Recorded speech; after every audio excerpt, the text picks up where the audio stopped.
Welcome to Let Me Fix This. Enjoy the video. In this video, I will explain how to play multiplayer in Pizza Tower on Nintendo Switch. First, ensure your game is updated to the latest version to access all features.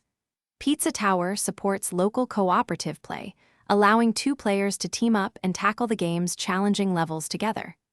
One player takes on the role of Peppino, the game's main protagonist, while the second player controls the mischievous Noise. This guide will walk you through the simple steps to get your co-op adventure started.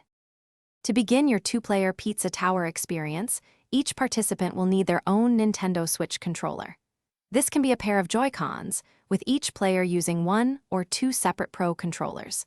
Make sure both controllers are properly paired and connected to your Nintendo Switch console before launching the game. Once connected, navigate to the game's main menu, where you will find the option to initiate a multiplayer session. It's a straightforward process. After ensuring your controllers are ready, launch Pizza Tower and head to the main menu. Look for the co-op or multiplayer option, which will allow you to start a shared adventure. Player 1 will typically select an existing save file to continue their progress or begin a new game. Once the level loads, the second player can seamlessly join the action by pressing a button on their controller, bringing Noise into the game alongside Peppino. It's that simple to jump in. Playing Pizza Tower in co-op mode adds a fantastic new dimension to the game.